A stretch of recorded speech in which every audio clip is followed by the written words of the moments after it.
Yo, what's up, you guys? Teddy Striker here, and I was on MMA Mania, MMA website where they talk about the latest news, and I saw that Tim Welch, Sugar Sean O'Malley's coach, said that the reason why Sean O'Malley couldn't beat Merab at UFC 316 was because there was too much lighting in the spear, and apparently that blinded Sugar Sean O'Malley, who's a sniper, and that threw off his accuracy, and he couldn't knock out Merab because I guess the light was in his eye. And honestly, that's just one of the most pathetic excuses I've ever heard coming from a fighter or a coach or someone that's just related to the fighter. Because, like Sean O'Malley, you just lost a fight. Merab was simply better than you, and I got stats to prove it. But before we get into the stats, like Sean O'Malley, this isn't anything new from him. When he lost to Cheeto back in 2020, he was saying things like, oh, well, I only lost and rolled my ankle because my ankle support was a little too tight. And, I told my boy in the back to loosen up, but he couldn't. And that's why I rolled my ankle. Other than that, I would have knocked Cheeto out. And fair enough, he came back in the rematch and he completely washed Cheeto Vera. And it was a mismatch. But the thing is, Sean O'Malley isn't the only one to dominate Cheeto Vera like that. I mean, we saw Corey Sandhagen, and Sandhagen barely got hit. He barely got touched. Davison Figueiredo, he dominated him too. It was over 3 rounds. And he actually even dropped Cheeto. Compared to Merab, who is one of the best bantamweights ever. He's one of the best fighters pound for pound right now. And he's currently the champion who already has a clear win over you. He beat you by decision. He could have got 4 rounds to 1 or maybe 3 rounds to 2. But either way, he beat you.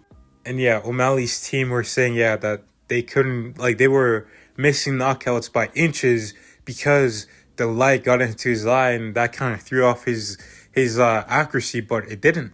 Sean O'Malley's striking accuracy is actually pretty high. It's at a 61% clip rate, but keep in mind that a lot of his opponents in the UFC have been guys who were really PFL fighters and, guys who shouldn't have been in the UFC.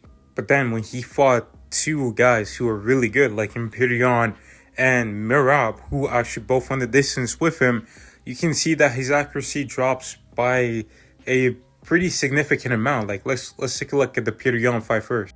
Now, in this photo, Imperion is in red, so he lands at a 70% accuracy. That's his actual accuracy for his total strikes, and then Sean O'Malley in the blue lands at a 50% rate with his total strikes. And now keep both of those numbers in mind for Imperion and for O'Malley. So you see O'Malley, his usual striking accuracy is at a 61% overall throughout his whole career.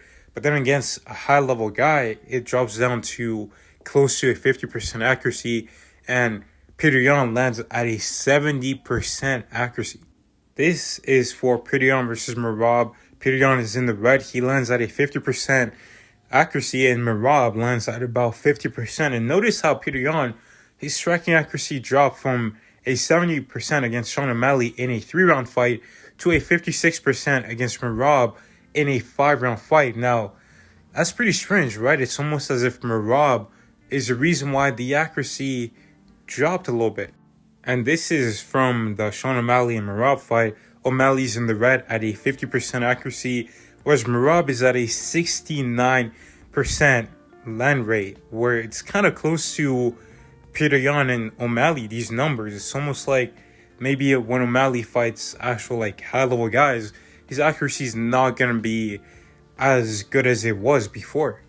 But we knew that these were prophetic claims. We didn't really need to look at the stats to really determine that. But hearing this makes me lean towards Merab because it feels like, they're essentially saying, Sean O'Malley's team, that they lost because of something that was out of their control. And I heard Max Holloway say the same thing, basically saying that he only lost to Volkanovski in the second fight because 2 people thought he lost. And then in the trilogy, he fought the exact same way, and he got dominated even worse than any other time. And I feel like Sean O'Malley, if he comes with that mindset, he's not going to be improving. While Merab, we've seen him go out there against Umar and look better than he did against O'Malley. And continue to improve. But overall, Merab is a tough matchup for O'Malley. And if he's not coming at 100%, then I think that is going to be a long for Sugar Sean O'Malley. And I think we're gonna hear And Still for Merab. Additional Mealy.